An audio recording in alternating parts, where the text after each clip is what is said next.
Welcome to this ATA Insights webinar. Thank you for your ongoing interest and support of our webinar program. Today's session will begin in 2 minutes. ATA Insights Webinars is an online platform for the dissemination of professional renewable energy knowledge across international borders. Our aim is to democratize access to information, for innovation to spread faster, and to make the industry more competitive. And we do this through our online sessions, open to all our members. Every year we do more than 100 sessions with over 250 speakers, 50,000 attendees from more than 50 countries.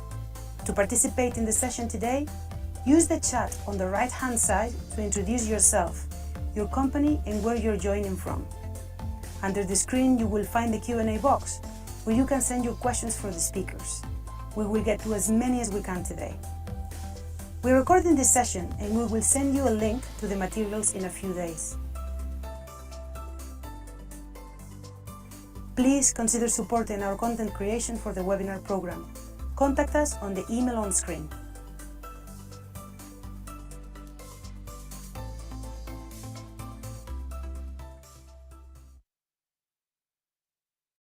Well, welcome. Good morning, good afternoon. Welcome everyone to this online session that is called Strategizing for Success, Maximizing Revenue and Minimizing Risk in Renewable Energy Projects in the Spanish Wholesale Electricity Market.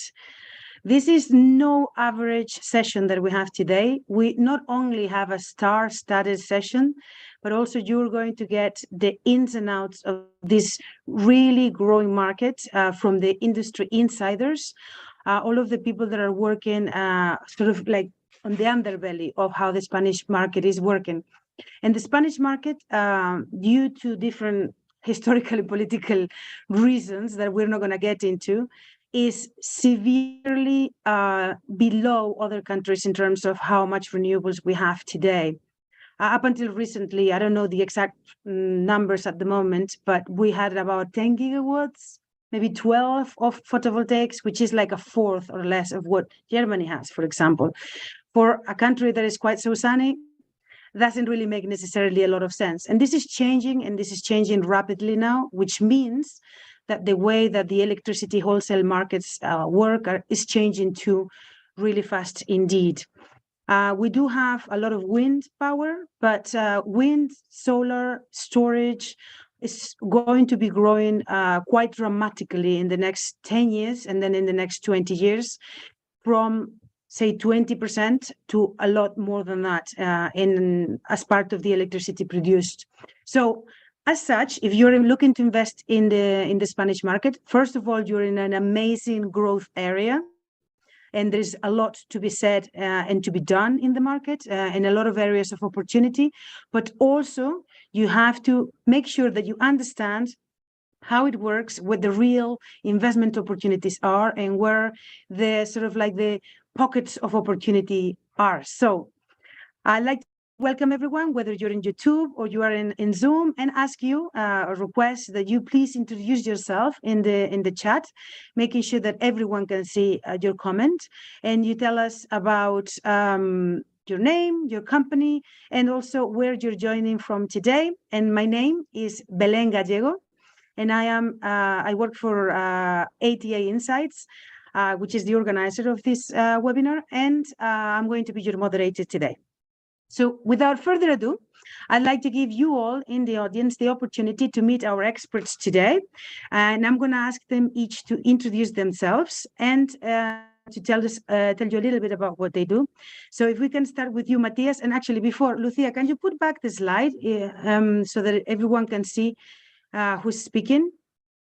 And in the meanwhile, Matías, please, if you can introduce yourself.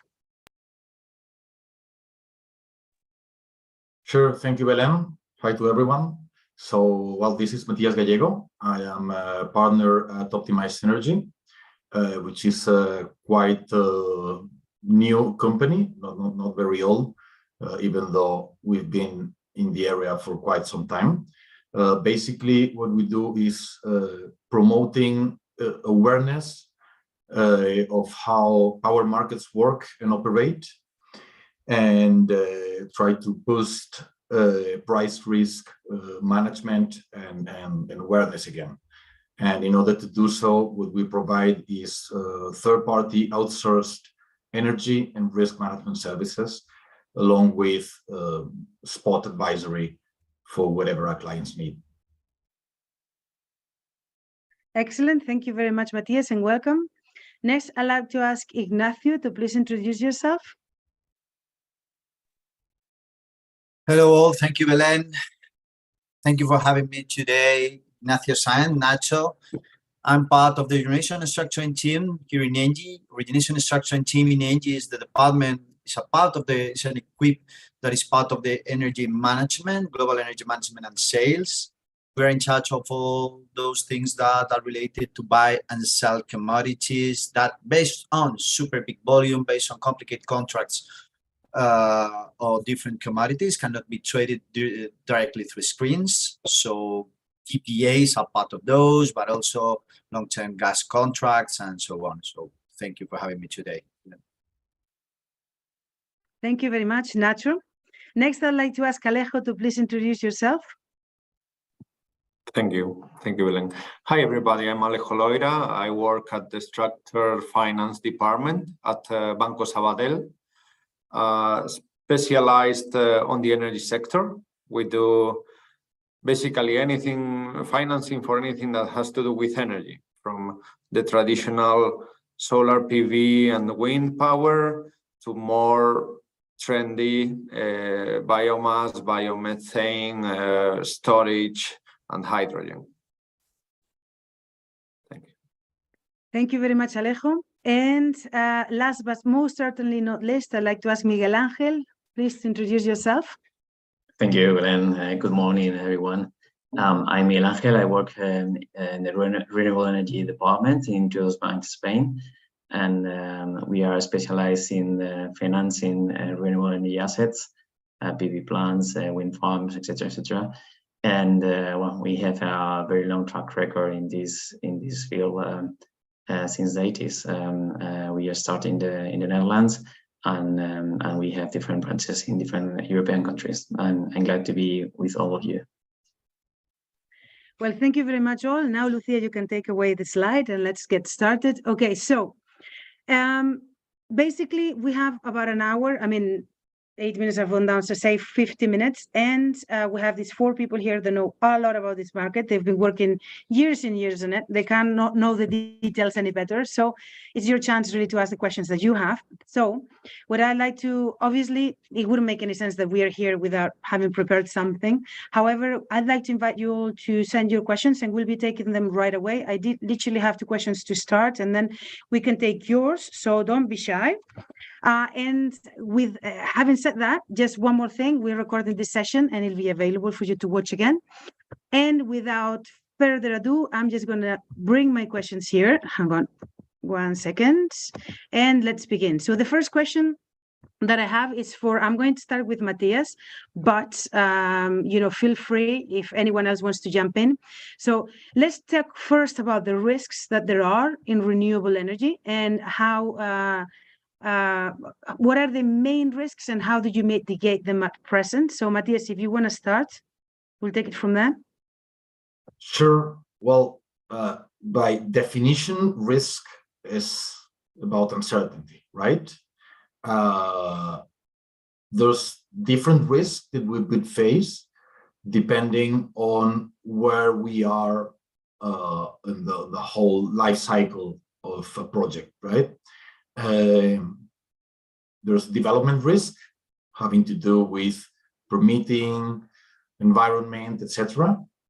There are some risk during the structuring phase, probably access to capital or to debt, construction risk, contracting risk, etc. And then there are risks, probably the one that is the hot topic for today, the one that has to do with price, the price that you realize that happens from structuring up until the very end of the investment cycle, right? I guess we will focus on this very one price risk has its own components that we will probably elaborate further during the webinar. So basically, those are the risks. All of them are to be managed, not all of them in the same way. But what is important is to be aware of what the risks are and what are the techniques available to manage them. Okay, so maybe we can go into the next question into focusing on price risk specifically. And what we're talking about here, please correct me if I'm wrong, is the price of electricity for the future. So what's going to happen with the markets next year, in 10 years, in 15 years? Is that correct? Even tomorrow. Yeah. Even tomorrow. I mean, tomorrow. That's less risky, less uncertain. But next month, next semester, whatever you want. So how do you manage this risk? And now I'm going to ask to open to everyone else. I don't know who wants to start. Ignacio, you go first. You're the developer, so. Well, in fact, we are energy managers. So at the end of the day, what we look at when we talk about risk management is about energy management, looking at risks. For sure, price is one of the main topics that is under discussion. That could change from one day to another, as explained by Matías. So what is going to happen tomorrow depends on Ukraine, depends on gas, depends on geopolitics, depends on a lot of topics in the short term, but also in the long term. But it's not only about the price. So when you get into a renewable project massively, what you are doing is to get into a long position, as we call in the markets. So you are super long in power cell. So you are trying to sell, even when you are just a little tiny developer with 50 megs or 100 megs, at the end of the day, you are trying to sell like 200 gigs per year, which means more or less 20 megs base load in such an illiquid market, like the Spanish one today, where it's trading like 1 meg. So it's about the price, but also it's a matter about the volume that you are managing the market. It's about the intermittency risk. I mean, it's not the same you to try to sell a PV profile that to sell a wind profile or a hydro profile. So those of them should be managed accordingly. But it's also about the intermittency in a given hour, which would be the price compared to the next one. So profile, intermittency, volume, credit risk for sure, because your counterparty should be risk enough. So what we see here, that it's when you jump into such a big quantity of energy, what we always recommend is you to know how are you going to exit from your position. Do not take a position without letting you know how are you going to be exit of those. Could be a PPA, could be short-term decisions, could be market, pure merchant solutions, yeah. But all the risk should be managed at all, and depending on your risk profile should be managed in one way or another. Who wants to give their perspective? Miguel Ángel, Alejo? Matías? Could you repeat again the question, please, Belén? No, same question that he was answering. Okay. Like, how did you manage the risks? Yeah. I agree with the rest of the speakers. So there are several risks, technical, legal, etc. But the key risk and probably the new that we have to manage in the short and long term is the price risk. So we have to consider that in the past we were used to not manage this risk because in feed-in tariff schemes there was price risk.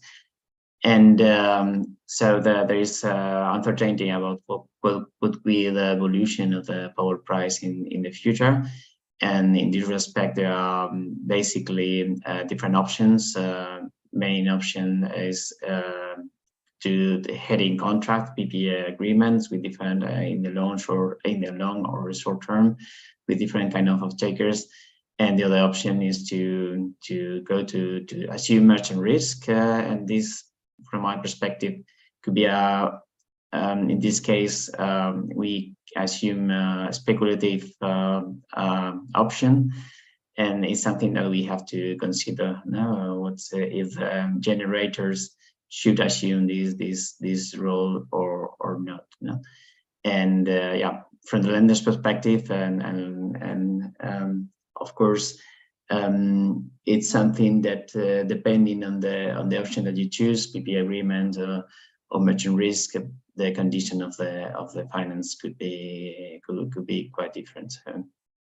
And I think it's one of the main topics of today. Right. So obviously the risks are different, but what I assume the merchant is more risky in your books.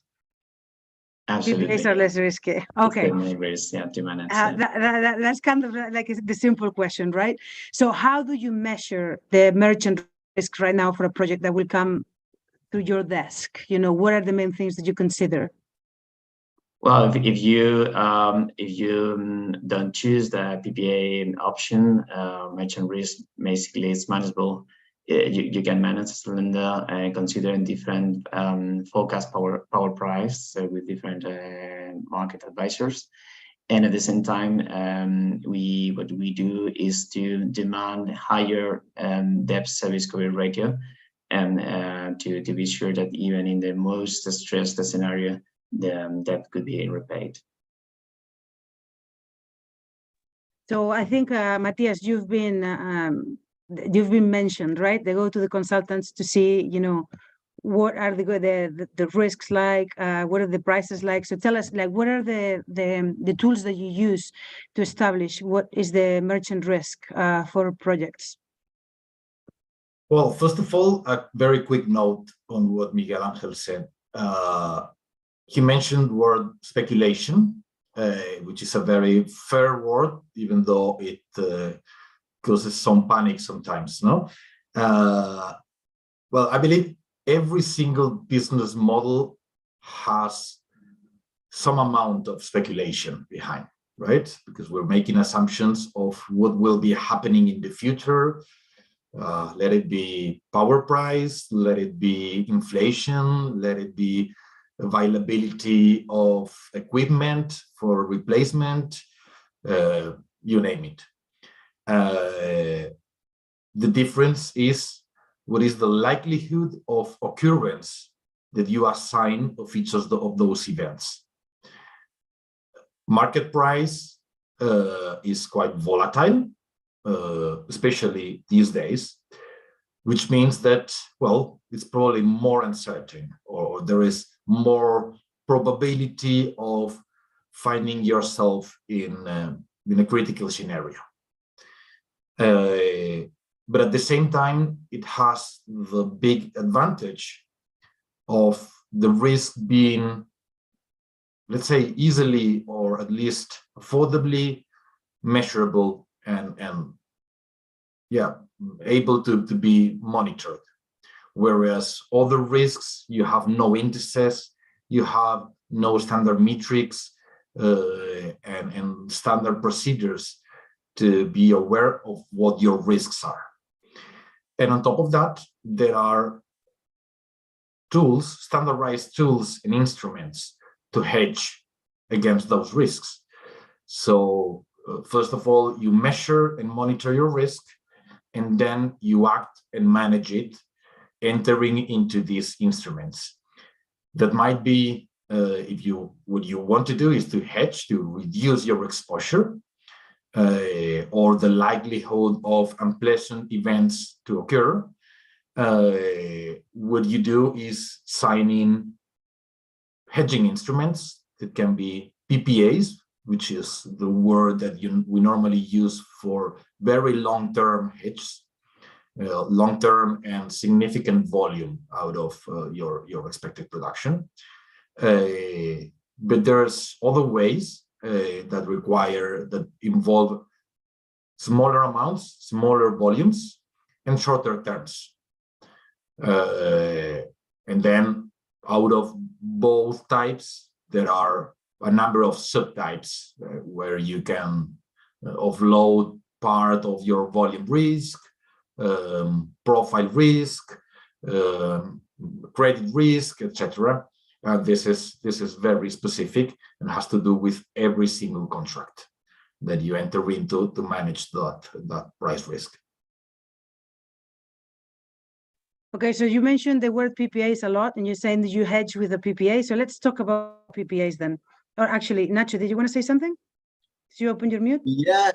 So it's Go. just to give you an insight based on risk management and what we do as a company like Engie. So we are managing today like more than 60 teras of gas. I think same figures in terms of power, and we do not have open positions. I mean, so we don't know what's going to happen in the market tomorrow, 3 months time, 1 year time. So for us, it's clearly speculation. Going to the you said before, leave your positions open, because at the end of the day, you are not a player in the market, but a sufferer in the market when you are producing energy. So you cannot manage the market, you cannot handle the market. There is people with tons of volumes playing the market that cannot handle it. In fact, it's forbidden to handle the market, or market abuse is forbidden. So at the end of the day, you are navigating in a sea that you cannot control. So at the end of the day, hedge yourself as much as you can.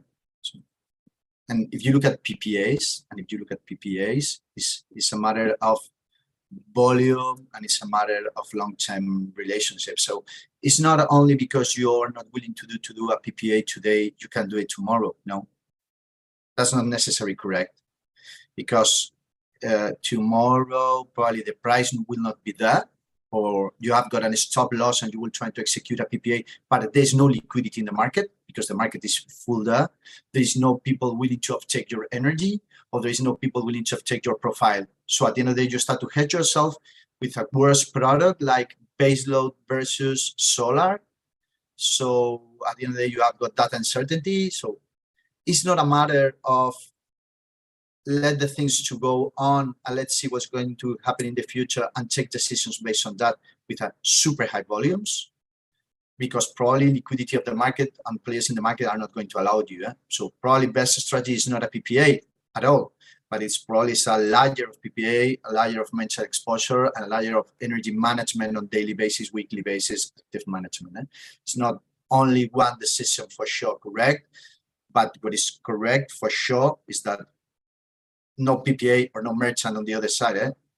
This mixed structure should be done in place. So you're like stacking values, like you're doing a revenue stack type thing. That's exactly it. So what you are expecting, what people or your equity provider are expecting for you is you to provide a return of investment, 1 digit, 2 digits. So probably they're expecting 2 digits, but 1 could be acceptable. These guys know more better than me.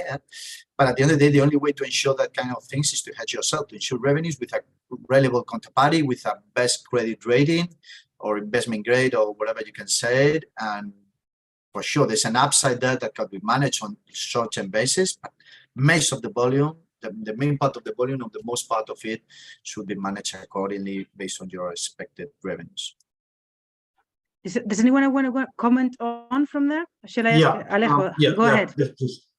No, You've been really Alejo, go quiet, ahead. so Okay, fine. No, I just wanted to add an additional point of view, no, because it's true that in this optimization of revenues versus risk, there are 2 aspects that we are covering here. On one hand, we have what Nacho and Matías just mentioned, which is kind of how to optimize your day-to-day management of your energy, and not for the following day. I mean, day-to-day in the sense that it's dynamic and it's changing continuously. And I agree with them. You need to cover that. It depends on your risk profile, but don't sleep on it. No, I mean, you need to be proactive on that. On the other hand, we have the point of view that probably Miguel, Ángel, and myself take, which is more limited, no, because we are looking at projects from a very particular perspective, which is project financing, no, that requires a long-term visibility over revenues to consider them secured and then leverage the project on that. From that point of view, the image is less dynamic, no? We tend to classify projects as either being merchant type, where they have 100% or a large share of their revenues open, exposed to the market. And that doesn't mean that they don't cover them later on in different layers of coverage, hedging, short-term or medium-term. It just means that from day zero, that's open to be traded. And then we have TPA type projects, which are those that from day zero, or maybe starting in year 2, year 3 of the project, but I mean, it's signed already, it's contracted already from the beginning. And we rely on those pre-contracted revenues to leverage more and with better conditions the projects. No, I think these two type of hedges are different. One is more dedicated to a long-term baseline of contracted revenues that helps you leverage your financing. And the other one is optimizing revenues as you go during the operation. Thank you very much for the clarification, Alejo. I'm going to jump into one of the questions that just been sent. I can see that Nacho has already answered it, but I thought I'll ask you all, since he says all the panelists, do the panelists feel there will be a shift from pay-as-produced to baseload PPAs in the Spanish market? I think it's talking more about capacity markets almost. And if so, how do they price the premium for the extra risks this represent for the seller? Here, what I read is there's going to be a capacity market tender of sorts.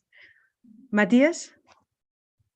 Well, there's a combination of things in these questions. So leaving aside the capacity market for a second, shift from pay-as-produced to baseload. Well, there's probably some as the market progresses and gains more insight and more awareness of how to handle the risks. Some people are more willing to take some of those risks. And capture risk is one of those, okay? That being said, there is a trend in capture rates that, well, it's not pushing at all towards signing baseload PPAs, okay? Unless you make up a portfolio out of different technologies, geographies, hybridizing, etc. Probably a baseload PPA, unless there is a huge, massive delta in price, is probably not the best option for quite some people. The thing is, well, how to price that delta, no? That gap between the profile and the baseload PPAs. Well, that's not very easy. There are a number of techniques. Probably Nacho can tell much more about that than me, because we assess possibilities, opportunities that developers and producers have on that end, but we're not normally the ones pricing these opportunities. Nacho, are you getting yourself ready? Yeah, you are. Go for it. Yeah, we have got two legs here in this question. We have got corporates in one side, but the producer on the other one. Definitely, consumers are willing to take baseload. That's a matter of fact. But on the other hand, there is people willing to sell that is not willing to assume or to bear those risks on baseload. For instance, PV power plant selling baseload is, let me say, it's quite a not toxic product, but pure baseload could be quite similar to a toxic product for a PV power plant. Why I say this? Because the credit risk exposure is massive. Let's figure out that when you hedge yourself in a PV power plant with a baseload solution, you are willing to buy by nights with the money you get in days with the dirty hedge. Okay, so if the prices go against you, that it sounds that this goes in the direction that Matías said, is based on the capture price, on the intermittency risks. So if you look at this back dog that we are talking these days on the daylight prices super low, night prices super high, it could happen that in a given moment in time your hedge would be negative. In fact, will be negative based on the spread days and nights. So what you're assuming there is as an off-taker, what you're assuming there, it's a massive credit risk exposure with a guy that is an SPV with, at the end of the day, it's an empty shell. They do not have got And on the top of this, there normally PPAs or normally sponsors are willing to leave aside equity risk management. So it's only, there is no resource on the equity side, so it's the asset itself which is ensuring the project finance or whatever. So at the end of the day, to hedge yourself on a baseload product for a people plan, it's a massive product. For us, it's a toxic product. I don't know at which extent we will accept something like this. Probably seasonal baseloads with different volumes based on winter time and summertime could be something acceptable, definitely.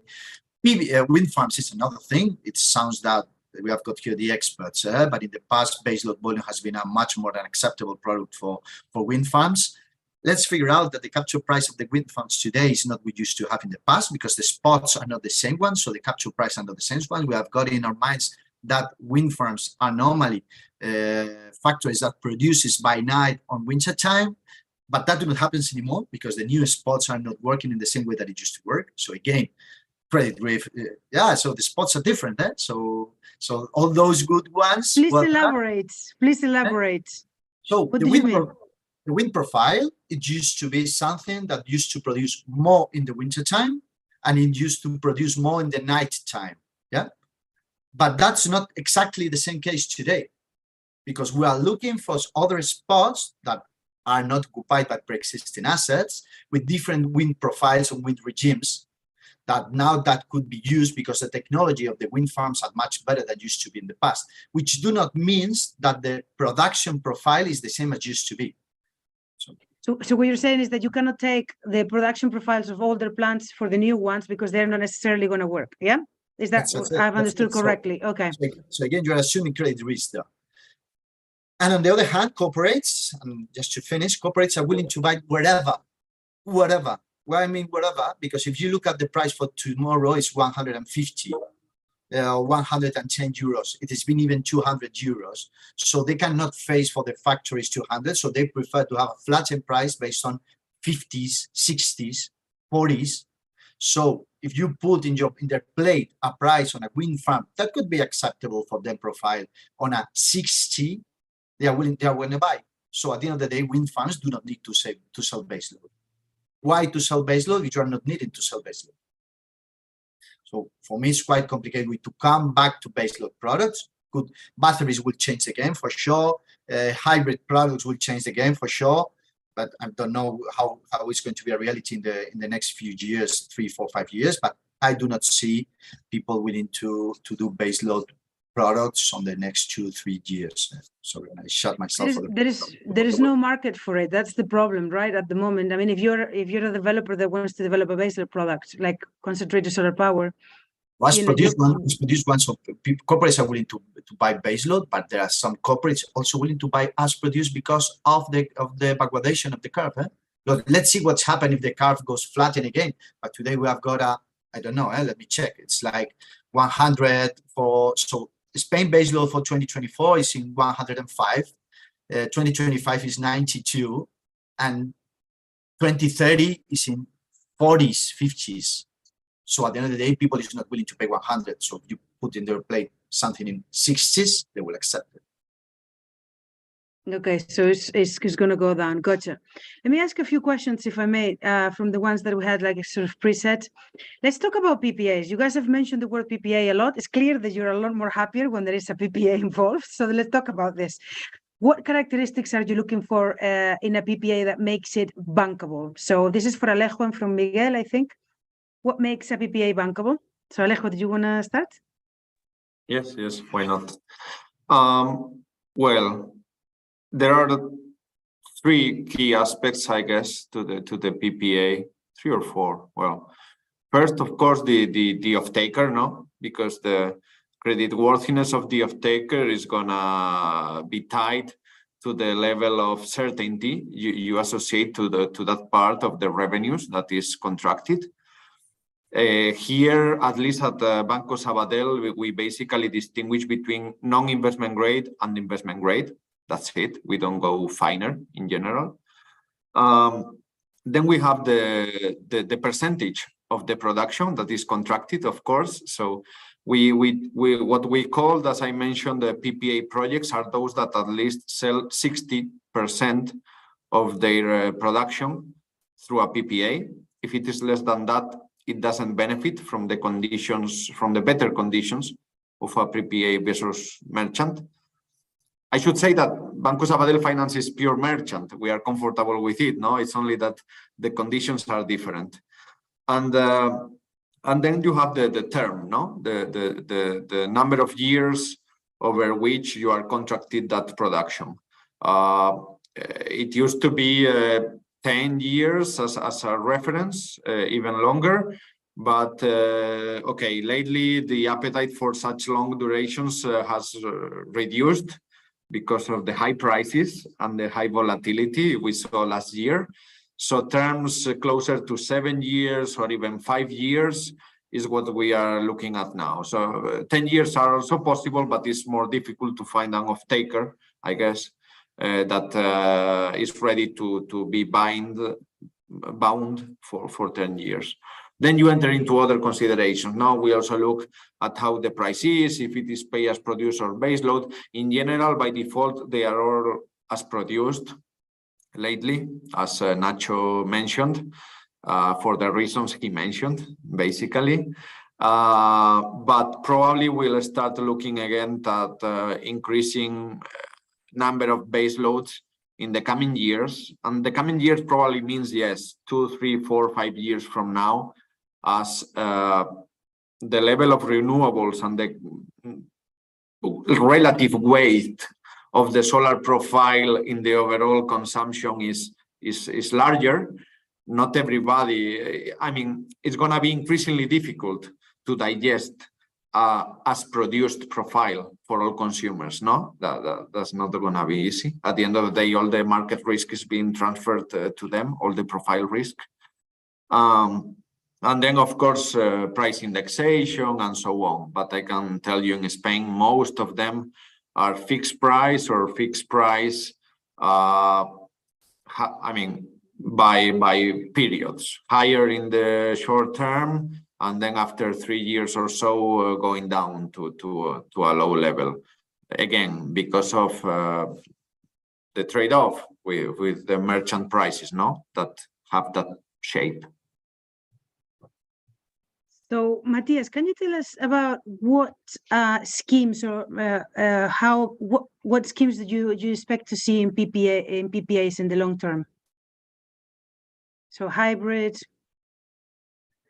Well, there's already a number of different PPA schemes around. They will probably evolve, and they will be even more sophisticated in the future. But I believe the game changer is not going to be new kinds of PPAs, but new ways to manage the energy. What I'm trying to say is we come from a world where price was not an issue in the past because of feed-in tariff, etc. Then we went to grid parity, and we came up with these fantastic PPAs at decent prices, very long tenors, great counterparties, and this is good. And then there is the other end of the spectrum, which is going fully merchant. I don't think in the future will be either one or the other, but most likely a combination of both. Going 100% merchant for the whole life of your project will probably be nuts. Doesn't make any sense. As Nacho said, they're fully hedged, that they're not exposed. There are probably nuances and details behind that statement. But yeah, you need to be contracted to a significant extent. But on the other end, I do not think you can run a business with such long lifetime and want to be not exposed at all to the price of whatever you're producing. In the long run, you need to look at the price of your product, and you need to manage that price actively, proactively, and dynamically. It's not about day one, right before financial close, I sign a super fancy PPA and go to sleep. This is I don't think this is going to be the case going forward. You're an energy producer, you're not a bondholder, so you need to manage your energy. And I believe this is how this work will be played. This game will be played in the future.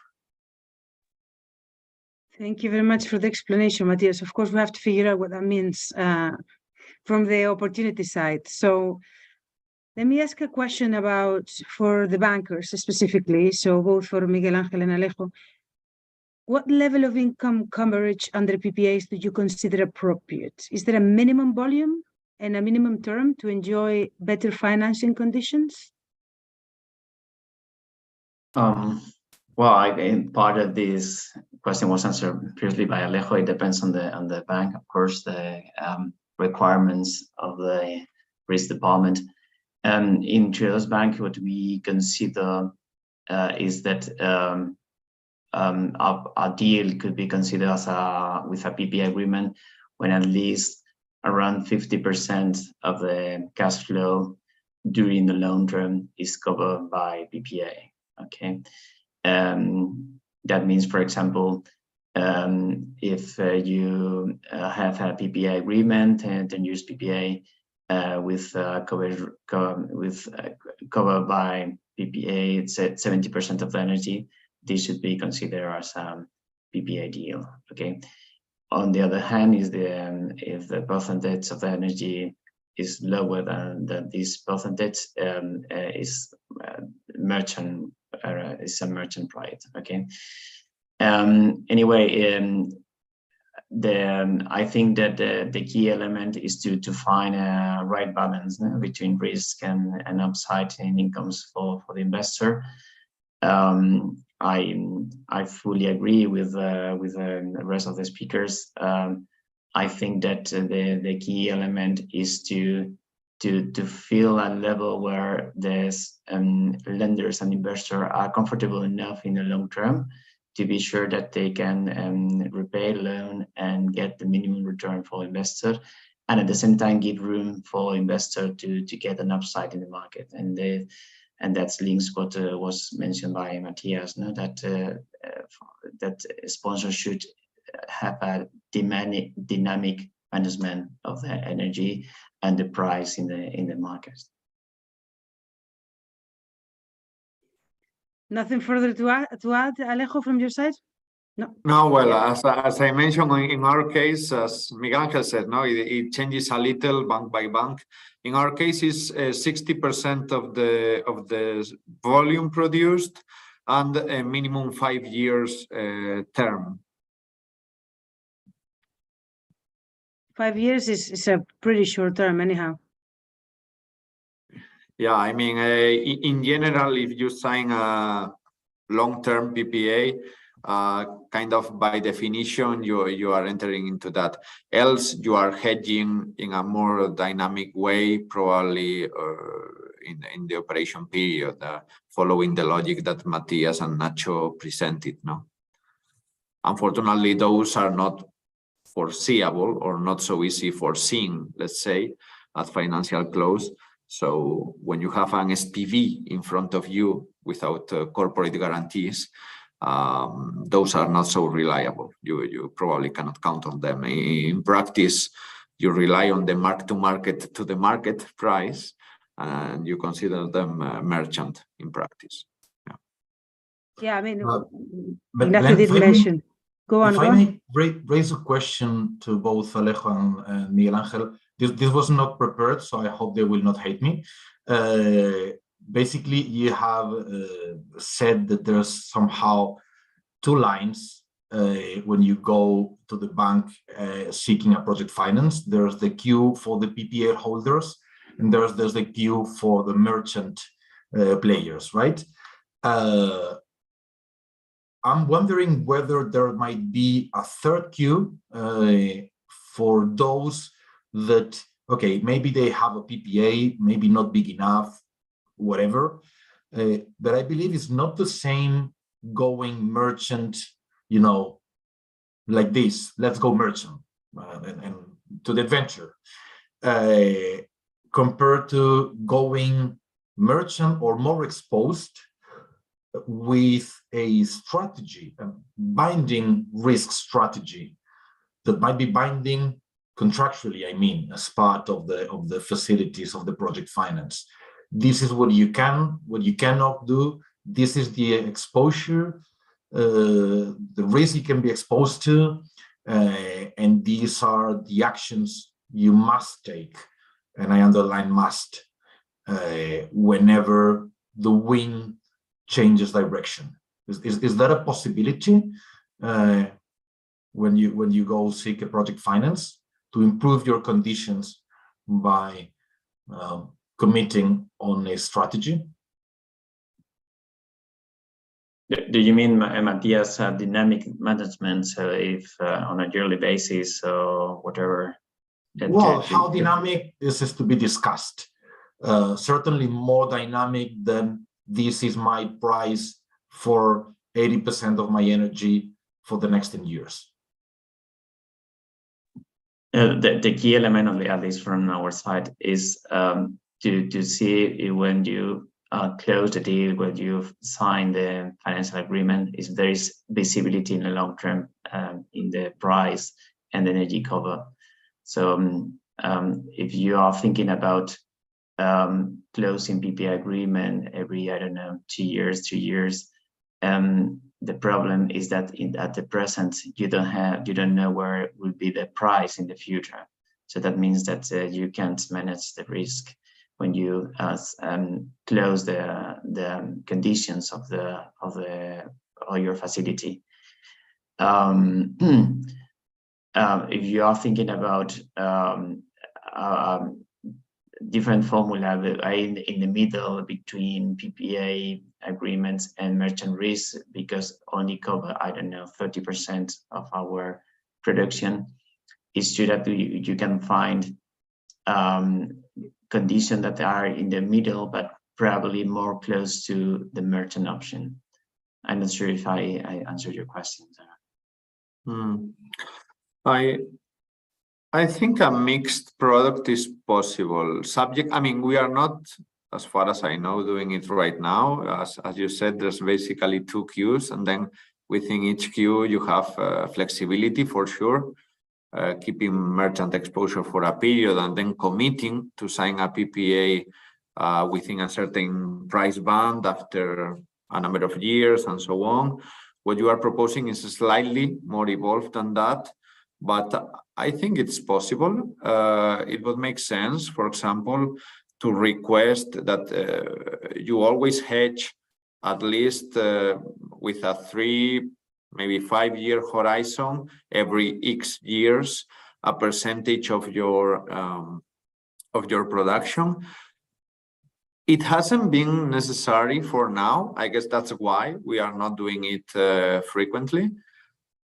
And I think also that it would have been easier if the OMIP market, the market for futures, were perceived as more liquid and deep, because in that case, it would have been straightforward. You would not be requesting producers to look for bilateral PPAs every X years, but rather to rely on a liquid and deep market where you can cover easily, let's say, or more easier than now, a percentage of whatever you want. If you have quarters, years ahead, and so on, you could just buy and sell there. I think that would help a lot. I'm aware. I mean, I have worked in countries. In Spain, is not that case, but in countries where from the retailer side, from the utilities side, there's a mandatory level of your sales that you need to hedge regularly, every 6 months, every 1 year, and so on. And with 1, 2, 3 up to 5 years ahead horizon. We could be looking at that on the production side as well. But again, it would be easier with a liquid and deep market, organized, centralized market with market clearing and so on. It would help. I think Matías has just found you a new product, like in between. Hopefully. I mean, we are always open No, to, but- as I said, we have a lot of flexibility and we learn day by day. But it happens as with the base load. As long as there's no buy and sell interest in the market, it's not gonna appear by itself. No, there needs to be an appetite from both sides for it to become I mean, there needs to be a need and a willingness for it to be produced. At the end of the day, we are driven by the market, no? And our risk committees, but the market. Fair enough. Okay, there is a couple of questions here. One, I want to read the one from Sylvia first. This is the chat, but it's for you guys, for you Alejo and for you Miguel Ángel. What's the lender's perspective about the IVPEE mitigation under the PPA? Is it needed to be assumed by the producer? Is it common to share risk with the off-taker?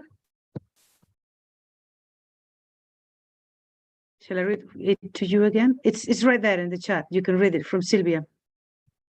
Yeah, it links to the tax of 7%. It's a good question. So this is the typical clause that is negotiated intensively between off-taker and the sponsor. At least in the PPA agreement where we have reviewed and financed, the general agreement is that if this tax is removed in the future, the price of the PPA will change, and in generally it could reduce 7%. Okay, if in the PPA the price agreed in the PPA is considering this tax. Okay, so it depends on the hypothesis of the agreed price. Anyway, as I think that the general view in the market is that this tax will be removed in the medium term. In fact, we are not paying in the current context of very high power prices. But the region of this tax is to compensate the deficit in the Spanish electricity market, and it's expected that the debt in the electricity market will disappear in around 5 years. So probably it doesn't make sense to consider in the long term. And this is what we are considering. But as I said, the impact on the PPA depends on the consideration of the PPA price that was agreed between both parties. I basically agree with Miguel Ángel. To me, at the end of the day, honestly, in a neutral perspective, then it's subject to negotiation like everything. It should be a pass-through cost.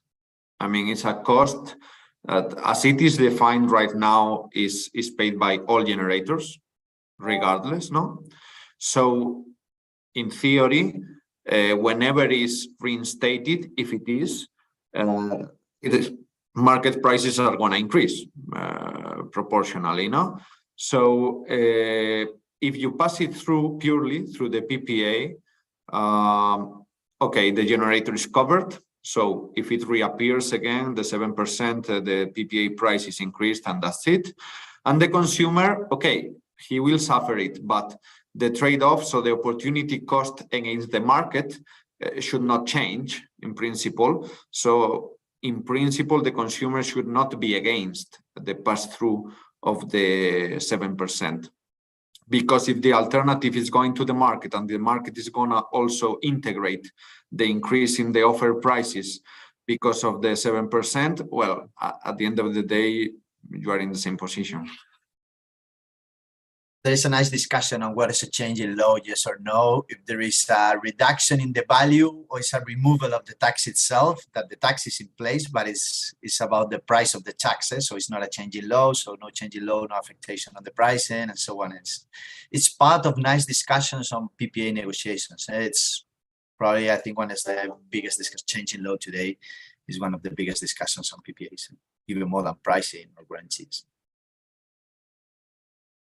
Thank you very much. One more question, and we have like only a few seconds at the end, so then I'm going to probably ask Matías to help us with a few conclusions from this conversation. But the question that we've got open is, can you tell us a little bit what are the common methods and techniques to measure the risks when established renewable energy projects, and how it affects okay, so let me reread because there is a few.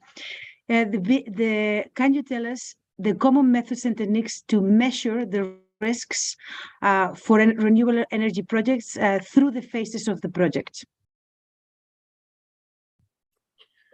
Well, probably every different risk requires different methods or techniques, right?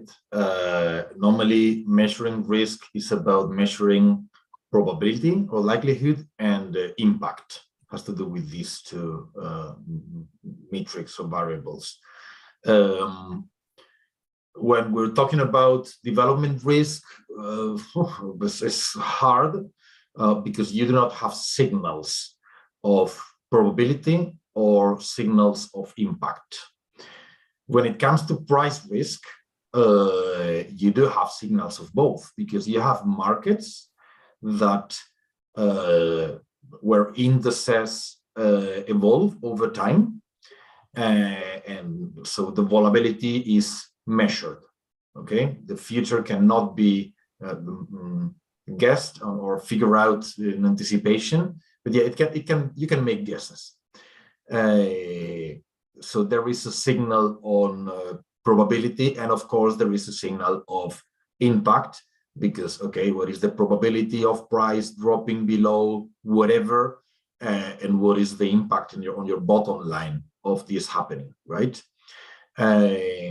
So basically that's the method, that's the methodology, guessing possible scenarios, assessing the probability of those to occur and the impact those scenarios would have.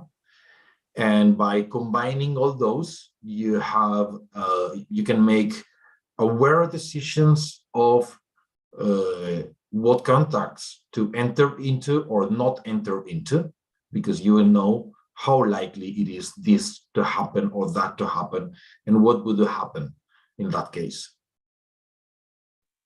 Thank you very much, Matías, for responding to this question.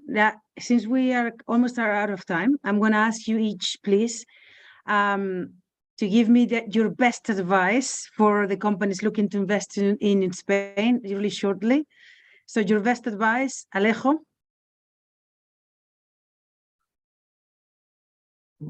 Only one, eh? Oh dear. Best advice. Well, I mean, Contact Alejo.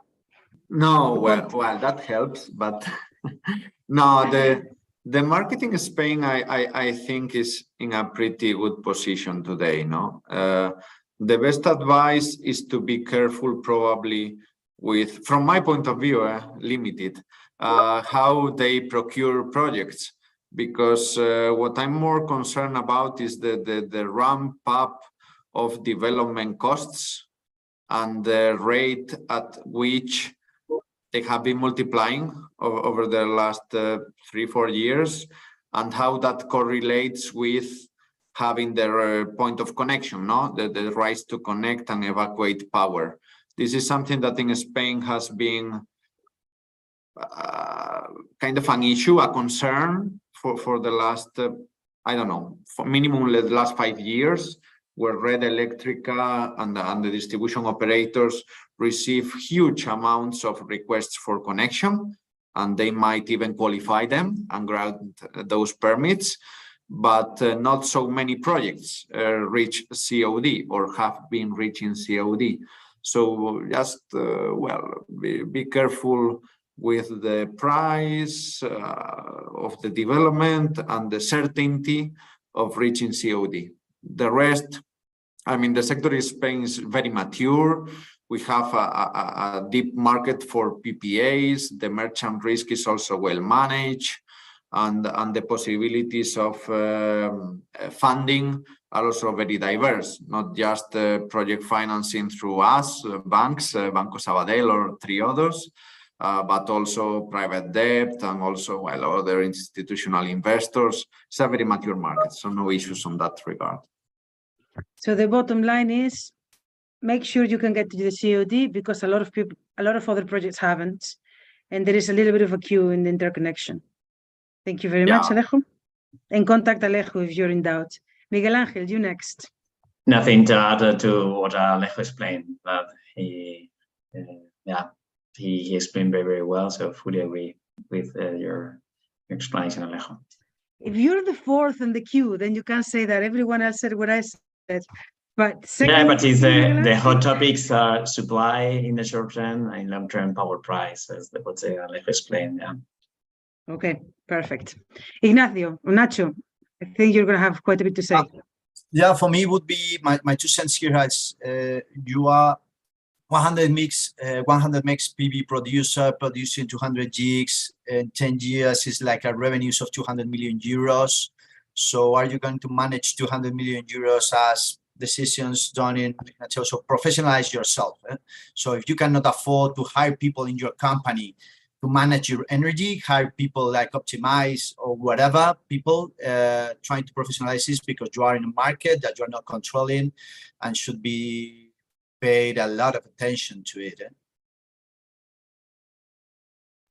Okay, so also reach out to Nacho if you have any issues. And Matías, sure. Last but not least, like a few of your conclusions and best advice for the people on the other side. Well, Nacho said it, hire Optimize, right? No, I'm joking. Whatever your risk profile is, it's fine. Manage your company the way you want, but be aware. Measure your risk, monitor it, and act accordingly. Do not navigate like randomly, because you will find yourself in trouble. All right, well, thank you very much, everyone. Thank you very much, Alejo, Nacho, Miguel Ángel, and of course, Matías, for sharing with us today. You've got their details. If you don't, then get in touch with us if you need an introduction. And I hope that, for us, it's also very important that, there is a lot of interest in the Spanish market, as we're set there, and we do a lot of the services in there. So if we can help on anything, let us know. And thank you very much. And we will see you in the next webinar. Thank you very much. Thank you. Bye.